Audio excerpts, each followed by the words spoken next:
আরে কাছে আসতে দে না। রাহাত তাদের কাছাকাছি আসতেই আলিম দেখেও না দেখার ভান করে হাতের কাপে থাকা চা ছুঁড়ে মারল রাহাতের গায়ে। চা লেগে রাহাতের গায়ের পাঞ্জাবিটা ময়লা হয়ে গেল। রাহাত বোকার মতো দাঁড়িয়ে রইল। রাহাত ৫ ওয়াক্ত নামাজ আদায় করে মসজিদে গিয়ে। জায়নামাজ হাতে করে নামাজ পড়ার উদ্দেশ্যে মসজিদে রওনা হয়েছে। আলিম আর কয়েকজন বন্ধুরা মিলে রাস্তায় বসে মোবাইলে গেমস খেলছিল। রাহাত তাদের কাছে গিয়ে সালাম দিল এবং বলল, ভাইজান, এভাবে সময় নষ্ট না করে আসুন আমরা নামাজে যাই। নামাজে গেলে আল্লাহ তাআলা খুশি হবেন। নামাজের কথা শুনে আলিম এবং তার বন্ধুদের মুখটা যেন মলিন হয়ে গেল। আলিম বলল, ঠিক আছে, পড়ব। চলেন ভাই, এখন থেকেই আমরা নিয়ত করি, এখন থেকেই আমরা নামাজ পড়ি। দুনিয়া ক্ষণস্থায়ী, নামাজবিহীন আখিরাত অন্ধকার। রাহাতের ইসলামিক কথা শুনে আলিমের বন্ধুরা বিরক্ত হয়ে গেল। এর মধ্য থেকে সাব্বির বলল, ভাই, বিরক্ত করছেন কেন? দেখছেন না আমরা ব্যস্ত আছি। ভাই, নামাজকে বলবেন না কাজ আছে, বরং কাজকে বলুন নামাজ আছে। প্রত্যেকটা মুসলিমকে নামাজ পড়তে হবে। ভাই, আপনি নামাজে যান, আমরা পরে যাব। ঠিক আছে ভাই, আসবেন কিন্তু। বলেই রাহাত নামাজ পড়তে মসজিদের দিকে চলে গেল। এই লোকটা প্রতিদিন আমাদের বিরক্ত করবে। এই রাস্তা দিয়ে যাবে আর আমাদেরকে নামাজ পড়ার জন্য বলবে। আরে তোরা চিন্তা করিস না, উনি যাতে আমাদের বিরক্ত না করে সে ব্যবস্থা আমরা করব। চল আমরা এবার যাই, নামাজ পড়ে এসে যদি আমাদেরকে এখানে দেখে তাহলে আবার বকবক শুরু করবে। এই কথা বলে সবাই তাড়াতাড়ি চলে গেল। পরদিন আবার আলিম তার বন্ধুদেরকে নিয়ে সেই রাস্তার দোকানের পাশে বসে চা খাচ্ছিল। রাহাত জায়নামাজ হাতে নিয়ে মসজিদের দিকে যাচ্ছে। দূর থেকে আলিম আর তার বন্ধুরা দেখতে পেল রাহাত এদিকেই আসছে। এবারে সাদ্দাম বলল, ওই দেখ, মালটা এইদিকেই আইতেছে। দেখা হইলেই তো নামাজ পড়ার জন্য মসজিদে যেতে বলবে। আলিম বলল, তোরা দেখ আজকে কি করি। আরে কাছে আসতে দে না। রাহাত তাদের কাছাকাছি আসতেই আলিম দেখেও না দেখার ভান করে হাতের কাপে থাকা চা ছুঁড়ে মারল রাহাতের গায়ে।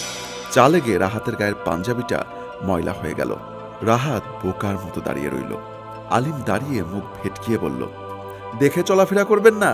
রাহাত রাগ না করে বলল, ঠিক আছে ভাই, কোনো সমস্যা নেই, চলুন যাই, নামাজ পড়ে আসি। দেখছেন না ভাই, চা খাচ্ছি আমরা, যান আপনি নামাজ পড়তে। রাহাত একটু মুচকি হেসে বলল, ভাই, আপনারা আমাকে ফাঁকি দিলেও আল্লাহকে কিন্তু ফাঁকি দিতে পারবেন না। সময় থাকতে দিনের পথে আসুন। বলেই রাহাত নামাজের উদ্দেশ্যে চলে গেল। দেখলি, আজকে উচিত শিক্ষা হয়েছে, এরপর থেকে আর আমাদের বিরক্ত করবে না। দোকানদার সব ঘটনাই দেখছে এবং আলিমের কথা শুনে বলল, কাজটা কি তোমরা ঠিক করলে? লোকটা তো তোমাদের খারাপ কিছু বলেনি, নামাজের কথা বলেছে। তোমরা যাবে না ভালো কথা, তাই বলে ইচ্ছে করে লোকটার গায়ে চা ঢেলে দিলে? ধুর মিয়া, আপনি বুঝবেন না, চুপ থাকেন। বলেই বন্ধুদের নিয়ে চলে গেল।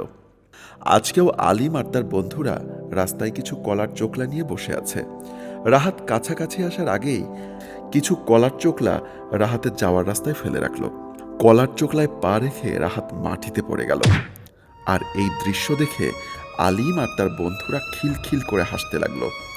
মাটিতে পড়ে যাওয়ায় রাহাত তাদের মুখের দিকে তাকিয়ে ভাবতে লাগলো, হায় রে দুনিয়া, আজ নামাজের কথা বলি বলেই তারা ইচ্ছে করে আমার সাথে মজা নিচ্ছে। হে আল্লাহ, তাদের মধ্যে সঠিক জ্ঞান দান করুন, তারা যেন নিজেদের ভুলটা বুঝতে পারে। আজ রাহাত তাদেরকে কিছু না বলেই চলে গেল। মনে মনে ভাবল, হয়তো আপনা আপনি তারা তাদের ভুল বুঝতে পারবে। আলিম খুশি হয়ে বন্ধুদেরকে বলল, চল, আজ থেকে আর নিশ্চয়ই আমাদের ডিস্টার্ব করবে না। কয়েকদিন ধরে রাস্তার আশেপাশে কোথাও আর আলিম এবং তার বন্ধুদেরকে দেখা যাচ্ছে না। তাদেরকে না দেখে রাহাত দোকানদারকে জিজ্ঞেস করল, আচ্ছা ভাই, ছেলেগুলোকে কয়েকদিন ধরে দেখছি না, কি হয়েছে ওদের? ভাই, ওরা তো কয়েকদিন ধরে আমার দোকানেও আসে না। শুনলাম আলিম নামের ছেলেটা নাকি খুব অসুস্থ। রাহাত আলিমের অসুস্থতার কথা শুনে খুব চিন্তায় পড়ে গেল। আলিমের বাসা আবার রাস্তার সামনেই, তাই রাহাত তাড়াতাড়ি করে আলিমের বাড়ির ভেতরে চলে গেল। বাড়ির ভিতরে গিয়ে আলিমকে খুঁজতে লাগলো। খুঁজতে খুঁজতে রাহাত দেখল অসুস্থ আলিম খাটের উপর জ্বরে কাতরাচ্ছে। রাহাত বুঝতে পারল হয়তো বাড়িতে কেউ নেই, তাই অসুস্থ আলিমকে ধরে হাসপাতালে নিয়ে গেল। অসুস্থ আলিম সুস্থ হয়ে দেখল পাশে ডাক্তার দাঁড়িয়ে আছে। ডাক্তার বলল, আপনি এখন সুস্থ, ভয়ের কোনো কারণ নেই। আপনার প্রচণ্ড জ্বর হয়েছিল, হয়তো আর কিছুক্ষণ থাকলে আপনি মারাই যেতেন। এই ভদ্রলোক আপনাকে হাসপাতালে নিয়ে এসেছে। প্রচণ্ড জ্বরের কারণে তেমন খেয়াল ছিল না কে তাকে হসপিটালে নিয়ে এসেছে। এবার আলিম মাথা ঘোরাতেই দেখল সে আর কেউ নয়, ওই লোকটাই যার প্রতি তারা অনেক অবিচার করেছে। বন্ধু হসপিটালে শুনে পরক্ষণে তার বন্ধুরা হসপিটালে চলে এসেছে, অথচ অসুস্থর সময় কেউ তার পাশে ছিল না। আলিম বেড থেকে উঠে দাঁড়িয়ে রাহাতের হাত ধরে ক্ষমা চাইল। ভাই, আমি না বুঝে আপনার সাথে অনেক অন্যায় করে ফেলেছি। এত অত্যাচার করার পরও আপনি আমার প্রতি দয়া দেখালেন। আমার বিপদের সময় কাউকে পাশে পেলাম না, কিন্তু আপনি আমার আপনজন বন্ধু না হয়েও আমার পাশে দাঁড়িয়েছেন। আমি বুঝে গেছি আমি এতদিন যা করেছি তা সবই ভুল ছিল। নিঃশ্বাসের কোনো বিশ্বাস নেই, তাই আমি ওয়াদা করছি ভাই, আমি আর কখনোই কারোর সাথে খারাপ ব্যবহার করব না। এখন থেকে 5 ওয়াক্ত নামাজ আদায় করব। আলিমের কথা শুনে তাদের কৃতকর্মের জন্য তার বন্ধুরাও রাহাতের কাছে মাপ চাইল। তারাও বলল, আমরা এখন থেকে 5 ওয়াক্ত নামাজ আদায় করব।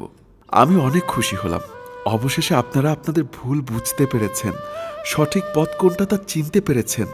আল্লাহ পাক কবুল করুন আপনাদের নিয়ত। আসুন আমরা সবাই 5 ওয়াক্ত নামাজ আদায় করি। নামাজ পড়লে দিলে শান্তি মেলে। নামাজবিহীন ব্যক্তি আখিরাতে মুক্তি পাবে না। আল্লাহ পাক পবিত্র কোরআন শরীফে ইরশাদ করেছেন, নিশ্চয় নামাজ মানুষকে সমস্ত পাপ কাজ থেকে বিরত রাখে। আমিন। আমাদের এই ভিডিও যদি আপনাদের একটুও ভালো লাগে তাহলে অবশ্যই লাইক, কমেন্টস এবং শেয়ার করে সবার মাঝে ছড়িয়ে দিন।